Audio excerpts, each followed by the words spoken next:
Good morning and welcome back to another one of our webinars in our series of pulling back the curtain, where we try and pull back the curtain and tell folks things that you wouldn't otherwise hear about buying your house, selling your house, protecting your house from the cost of long-term care.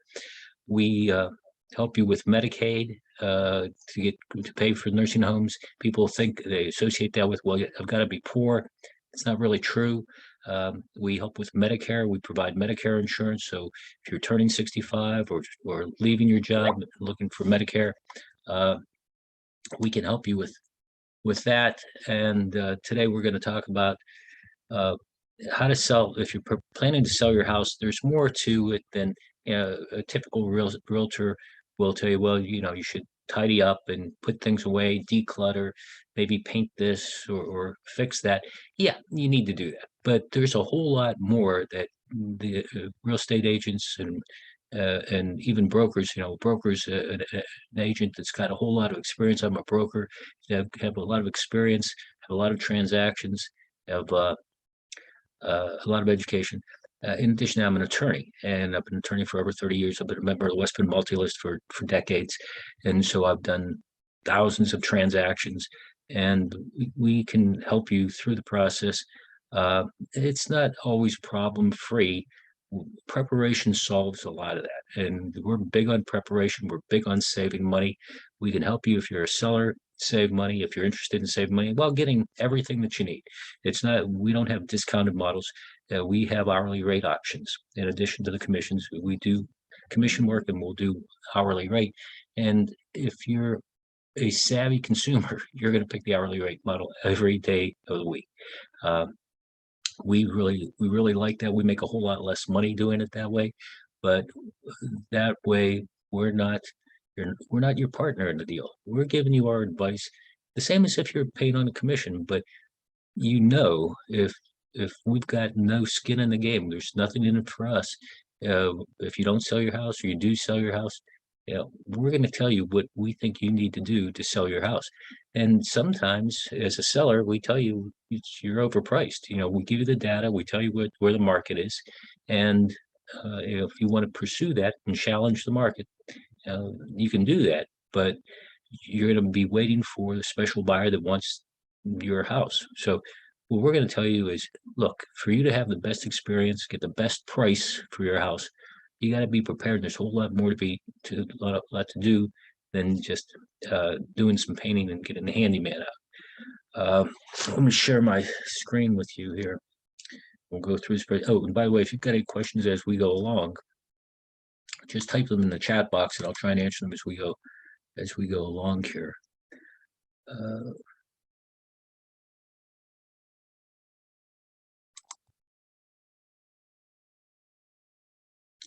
Okay.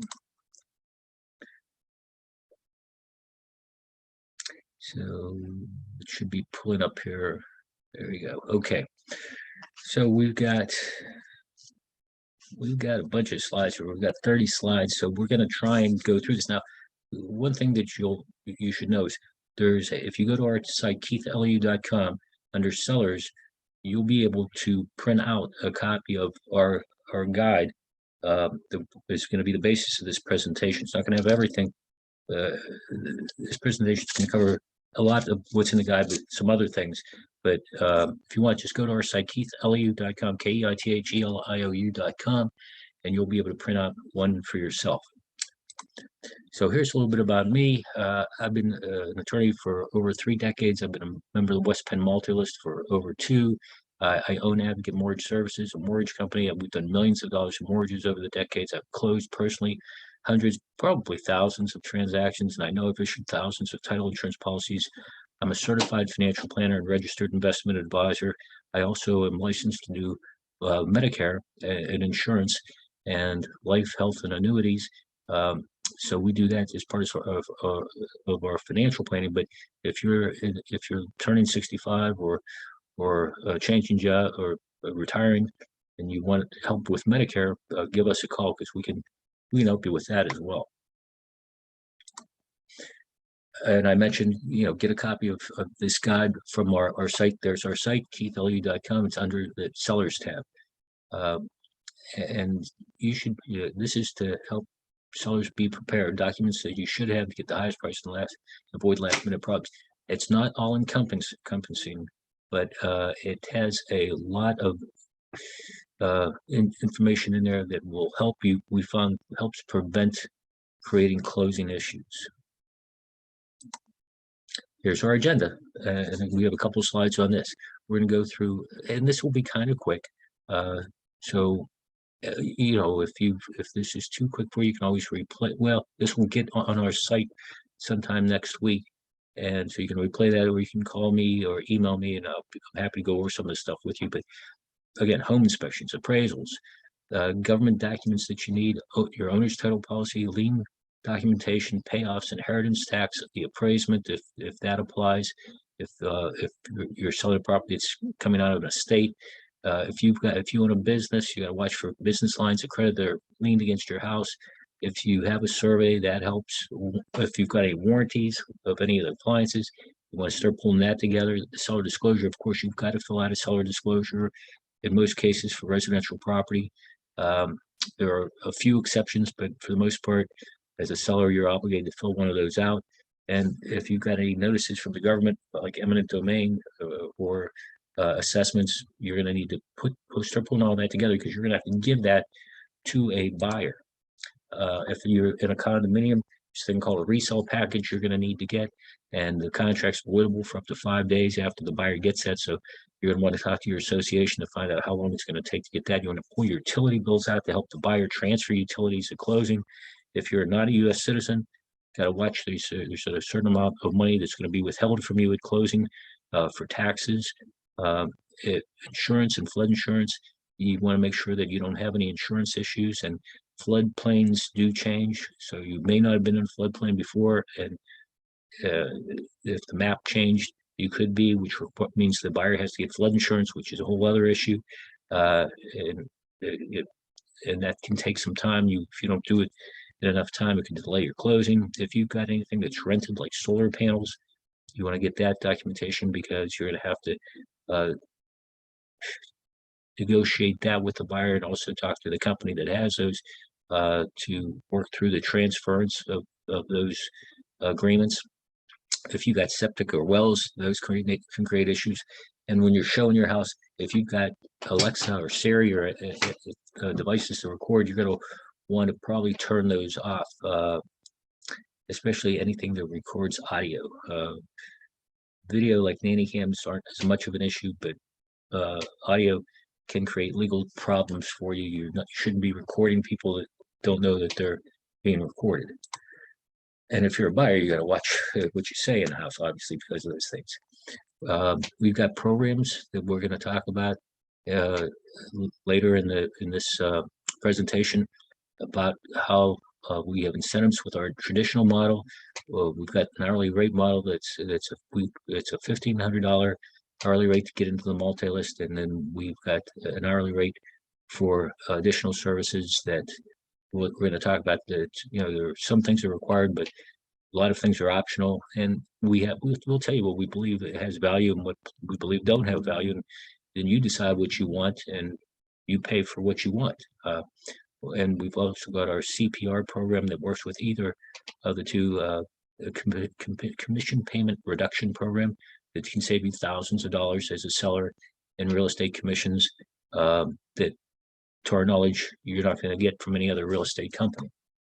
So at the end of this presentation, we're going to talk about these plans on how to save money on commissions and closing costs. Here's what we believe. We believe you need a home inspection. You're going to spend $500 or $600. It's going to save you thousands in negotiations. Your buyer's going to get it. You want to get armed with it. You don't want to be behind the 8 ball scrambling to respond. And people think, well, if I get this home inspection, I have to fix things. No, you don't have to fix it. You have to disclose them, and you can exclude them from the contract. You can tell the buyer, look, here's my inspection. Anything in here is excluded from being able to be used as a reason for termination of the contract. Buy the house with as it sits with these things, and you don't have your house tied up for 2 or 3 weeks and then the buyer coming back asking for buyers are sophisticated these days. They're all going to get home inspections. So why would you want to let them have a home inspection and you don't have one? By the way, in our program, so this in the commission program, the traditional commission program, we're going to give you a credit. We're going to reimburse you up to $1,000 for a home inspection and an appraisal. So we're going to ultimately take that cost. You pay for it up front, but we're going to reduce our commission by up to $1,000 because we believe in these things. We think it'll be a better transaction for you, be a smoother transaction, and we're going to be able to represent you better because we're going to have information. Now, if the buyer's the only one with the appraisal and the home inspection, then they've got the strength in bargaining, and you're tied up in a contract that they've got all the power to end, and your house has been off the market for 3 weeks. And I say 3 weeks because in the standard contract, you're going to find a home inspection contingency of at least 15 days. And then there's another provision that says, oh, at the end of the 15 days, there's another 5-day negotiation period. And by the way, at the end of that 5-day period, there's another 2-day period where the buyer can decide whether or not they want to buy or not. So you're out of pocket there for 22 days. It's 3 weeks. I'd spend the money up front, folks. I really would. For a home inspection, and also the next slide should be appraisals. You want to know if there's going to be an appraisal issue. If you sold your house above the market and you were lucky that somebody is willing to pay you more than what the market dictates, you could still have a problem if there's an appraisal contingency. And so you're going to want to know that up front. So when you're drafting or reviewing an offer, maybe you put in the paragraph that the appraisal contingency that the house, well, the sales price may be, $300,000. The house only has to appraise for $275,000. You want to know that up front so you can negotiate that, and or in the mortgage contingency, make sure that somebody's putting down enough money that a little bit of a low appraisal wouldn't affect it. And on the other hand, if you've got an appraisal that really supports your price and a buyer comes in with a low number, well, you've got the ammunition to say, look, this is how I got my number. How are you getting your number? So you keep the negotiation focused on facts and not on emotions. And you get much further there where you can show somebody, look, I'm trying to be reasonable. Here's how I got my number. What else do you need? Look, we'll go dye test. Okay, this almost every transaction the township requires. The township's going to require a dye test. The plumber goes to throw dye on top of the roof and it drains down, and we have to see that it's not going into the sewage system because they don't want to be treating stormwater in the sewage system. And if it's a problem and it doesn't pass, then you got to redivert the gutters and things like that. So, and this can hold up getting lien letters. If you don't get this early, your closing can get backed up because the township won't issue lien letters, like, for example, a sewage lien letter that says whether or not there are any outstanding sewage bills. Everybody's got final sewage bills. It can be $5, $10. You wind up holding up a closing for days or weeks if you don't get this. Also, if you're self-employed, you want to talk to the tax collectors, make sure they've got records of your payment of all your local income tax, because that's another thing that can hold up the release of tax certifications. So that's what I mean by local government issues. The townships, the dye test, the tax collectors want to make sure that these are not complicated issues, but they can impact your sale and closing. Sometimes the buyer goes to a mortgage company where there's title work. Title work shows that before you owned the property, your seller or a prior seller had a mortgage, and that mortgage was never satisfied of record. So it's still showing open. Now, if you've got your title insurance policy from when you bought the property, you can give that to the title company. Usually they can get an indemnification, which it doesn't resolve the issue. It doesn't fix the issue, but usually it's enough to satisfy the buyer to go forward because the buyer will be able to get title insurance. And it's not going to fix the issue, but it can certainly go a long way toward getting you to closing. If you owe federal income tax or child support, they're going to have to be paid at closing, if not sooner. Some people have gotten second mortgages with no payments, so you forget about those. When you bought the property, you got special help to buy the property, but if it's not totally forgiven, you're needing, or even if it is, you may need to get a payoff letter, even if it's a zero balance, for that to get satisfied. So you want to know about that and start thinking about that early. And so we recommend, in addition to the appraisal and the home inspection, it's probably a good idea to get a title search to make sure that there's nothing out there that you forgot about. And I guarantee we've gone through this where people forgot that there were mortgages against the property, and we had to deal with it. And it's, it can get resolved, but you can run past your closing deadline. It can impact your rate in a rising market like we're in now. Mortgage payoffs and shortfalls in your escrow account. So everybody, not everybody, a lot of people give me a number of, this is what I owe, and they're off by thousands of dollars. People tend to round up on the value of the house and down on what they owe. You want to make sure you're not short, because you're going to get that much less equity. And if you've got an escrow account and your taxes went up over the year because you got reassessed, you may be short in your escrow account. You may be negative in your escrow account, which means that there wasn't enough money in your escrow account to pay the taxes that increased. So the mortgage company advanced those. So now when you go to close, not only do you owe the balance and the payoff is not just the balance on your mortgage, it's the balance plus accrued interest from the date of the last payment. So if your balance is 100 and you've got an interest rate that is 5%, you're going to owe $100,000 plus 5% divided by 365 days times the number of days from the date of the issuance of the statement forward. So actually the date of your last payment forward. And also if your escrow account's short, you're going to owe that too. So again, it may not be an issue, but you might get disappointed if you owe more than what you thought. Inheritance tax. We've had this issue where you probably sell from an estate where dad's on the deed, dad passes away, nobody ever opened up an estate, and because there was really nobody thought that there was a need to, but dad didn't own anything else. Well, you have to open up an estate and pay inheritance tax if there's inheritance tax due, if there's equity in the property. The person on the deed, which is usually one of the children, may have to wind up paying inheritance tax on their own property. And until you get proof that the inheritance tax return was filed and accepted, and there's no tax due, the title company, the closing company, is going to require an escrow account, it can be substantial. It's going to be like 1.5 times of what they estimate. It could even be more than that. But you want to head the problem off at the pass. You want to get involved early. We mentioned this earlier. If you're a business owner, you may have signed documents to get loans for your business and not even realize that as an abundance of caution, those lenders, those creditors have filed a lien against your house, which they'll remove and maybe re-lien.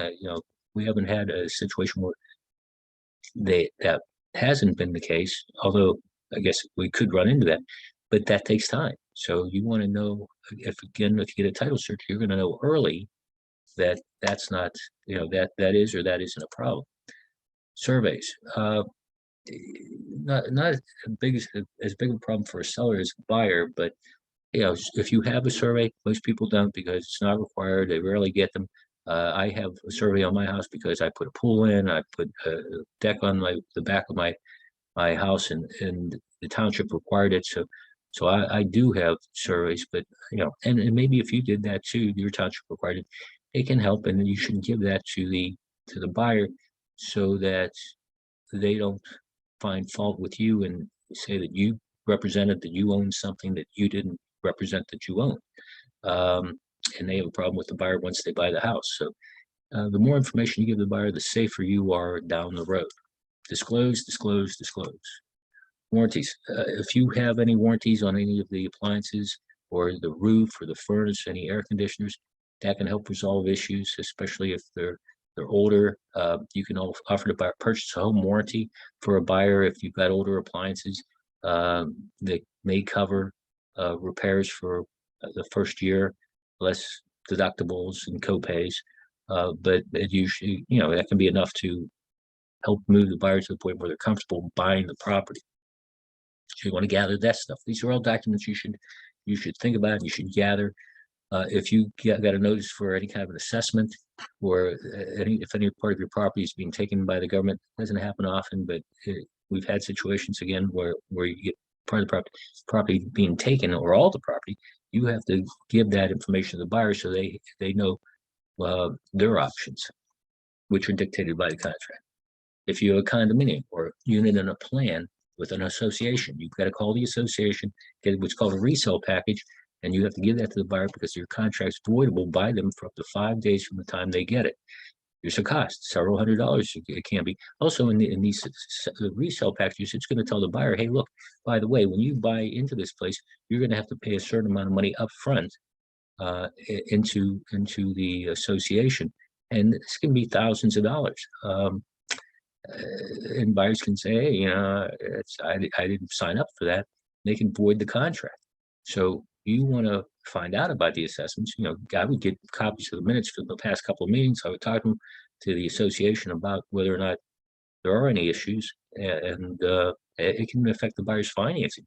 The buyer may want to buy the house, but if it discloses in the resale package that there's a lawsuit going on, or if they don't have enough money in the reserves, a lot of things in that package can make it hard for a buyer to get a mortgage, or make it much more expensive if it turns out the condominium is what they call non-warrantable. It can't be financed by Fannie Mae or Freddie Mac. Get your utility bills, your most recent gas, water, sewage, lights. All these things have to be transferred to the buyer at closing, and having those available for the buyer helps them. And the ease of transference will make it better for you too. Again, nobody wants a problem, especially at closing, having a utility shut off and have to be turned back on. May not be as much of a problem for you as the buyer, but the buyer's not going to appreciate it very much if they have to sit at the house all day waiting for somebody to come in and turn the gas back on. So, I'd give them the most recent utility bill. So they've got the account number, and helps them transfer the utilities. If you're not a U.S. citizen, some of the proceeds from the sale are going to be withheld to cover the payment of taxes. Again, if you're not a U.S. citizen, FERPA, it's called. There's provision in the standard agreement of sale that deals with this too. We mentioned insurance and flood insurance. If you're in a flood zone, you've got to order that certification probably at least 2 weeks before closing, or you can back up your closing. And if you had lots of claims against your house, it could make it a problem for the buyer, and we've seen this, to get insurance. They have to jump from one place to another, which can again delay your closing. But if you give them the information in advance, call your insurance agent and say, hey, would you reinsure this house? Is there any problem? They may say, well, if somebody was going to insure this house now while you're insured, we would want them to insure boiler is 20 years old. We would want them to get an inspection saying that the boiler is okay. It's surprising how many times these little things come up. Again, I'm hoping that you see that there are a lot of potential issues that you want to deal with, and get this documentation and paperwork in advance. Prepare. Solar panels and leased equipment. So we've had this situation where people have had solar panels, and those things are leased, maybe a 20-year lease. But if the buyer's going to buy it, they're going to have to buy it subject to that lease. And are they going to be okay with that? And the justification typically is that your utility bills are a lot less with solar panels, so they may not have a problem. But it's more paperwork you got to work through to transfer the leases from you to the buyer. Wells and septics, especially in the wintertime. If somebody's buying your house and they want to do tests, or the mortgage company requires tests, they could have, for the wells, they could have a flow test. They could have a potability test. Is the water safe to drink? The sewage system, septic system, a holding tank, a sand mount. Those things can have problems, and trying to test it in the middle of winter when it's frozen, the ground's frozen, can be costly for the seller, because the standard contract puts the cost of locating and getting access to the systems on the seller, and then you got to put the land back in the condition that it was in before. So you may want to, if you've got a well or septic and you're thinking about selling, maybe pay for these tests in the warmer months on your own to have those available for a buyer. More cost, but better than having a problem where you can't actually get that test done, and it could actually cause a termination of your contract. So just another thought: if you have well septic internets, I've mentioned this earlier, it's against the law to record anybody without their knowledge and consent in Pennsylvania. So if you've got recording devices, audio devices, turn them off, and or disclose to the buyer so they know that those recording devices are there, and whatever they say may be recorded. Now our programs. We've got 4 or 5 slides on our programs here that will save sellers thousands. Again, we mentioned this earlier. If we represent you and we list your house for sale and you're selling your house for $200,000 or more, we're going to reimburse you up to $1,000 to get a home inspection and an appraisal, because it's going to make your transaction better, and we're waiving our administration fee, which is $500. So right there, you're going to save $1,500. We're going to show you how you can save more in a minute here, but this is just our traditional commission-based model. Right now, it's going to help you get more for your house, make it a better transaction. We're not going to tell you it's problem-free, but we think you're going to make a lot more money than having a home purchased by a buyer who gets a home inspection and decides they want $10,000 worth of repairs. And you've got no way to respond other than trying to run around and trying to find a roofer or a furnace or HVAC company to come out, do an inspection, and they say, well, it's not that much of a problem, it's this much of a problem, but it's a problem. Deal with it up front. Just deal with it and disclose it. If you don't want to buy it, do anything, disclose it and tell the buyer up front, look, here's the condition, and if you're going to make me an offer, you're making it subject to this. A lot of people misunderstand. We've got an hourly rate option. A lot of people don't understand how the MultiList works. They really don't. And for some reason, it just hurts their brain, and so they give up and they don't want to deal with it, and they lose thousands of dollars. When a seller agrees to pay a commission, there's 2 parts of the commission. So if I list my house and I say I'm going to pay a commission of 5% of my house is worth $500,000, I'm going to pay $25,000. Now, in reality, that gets divided up into the company that puts my house on the market and the company that brings the buyer. So one company works with the seller, and one company works with the buyer. Now, again, I'm oversimplifying this because sometimes the same company can work with the seller and the buyer. It's called dual agency. But for simplicity, just think of it as when there's a commission, there's commission to make it even, it's not really true, but make it to the agent that puts the house on the market, and then to the agent that brings the buyer. So on a $500,000 house, if it's 5% commission, the commission's $12,500. We will work with you on an hourly rate basis, a minimum of $1,500 against $85 to $95 an hour, and we'll represent you to find the house, and then you get that commission. Okay. Oh well, actually, that's not exactly correct. That's the buyer, but it's for the seller. I'm sorry, I just did a buyer seminar for a seller. Instead of spending $25,000, you spend a minimum of $1,500 against $85 to $95 an hour, and we put your house on the market, and then you have to use this for certain things like dealing with other brokers, negotiating.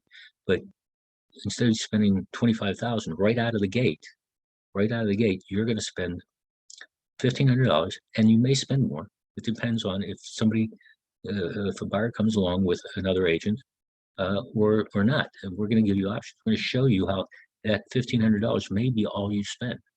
And we're going to give you caps.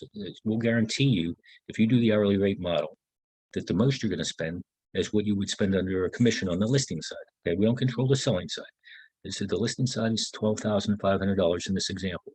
Okay, so you're going to spend $1,500. The most you're going to have to spend is $12,500. We're going to give you the option to convert it from this hourly rate model to a commission model one time, and we're going to give you credit for anything that you spent that you paid on an hourly basis. Okay, so again, listing side, selling side. You list your house with us. You agree to pay a commission. Again, on a $500,000 house, say it's 5%. You agree to pay $25,000. Instead, with the hourly rate model, you're going to pay $1,500, and then if you need additional help, and you'll probably need some additional help, okay, it's likely, but it's not inevitable. So maybe you'll spend another $2,500. Now, I mean, it depends. The amount of time it takes depends on you. You control what services you want, and you have the choice in almost all the services except dealing with the other brokers. So if a buyer's agent wants information, they've got to go through us. They don't go directly to you. We've tried that to let that door open, and it's never worked. So all negotiations with other brokers has to come through us. Any offers have to come through us. Hopefully that was clear. And now, again, instead of paying $12,500 as a commission for listing, you pay $1,500 up front, and that covers everything that's needed to put the house on the market. Once the house is on the market, you're paying an hourly rate of $85 to $95 an hour, billed in 15-minute increments. Again, all interaction with other agents, brokers, and negotiations have to be done through us. But other than that, if you want additional services, it's up to you. Right? We're going to put your house on the market. We're going to take photographs. If you want professional photographs, that's going to be an additional charge, but we'll take photographs. We'll put a lockbox on the house. Everything that it's going to take to get the house onto the market, which is considerable work. It can take us several days to get all this information together.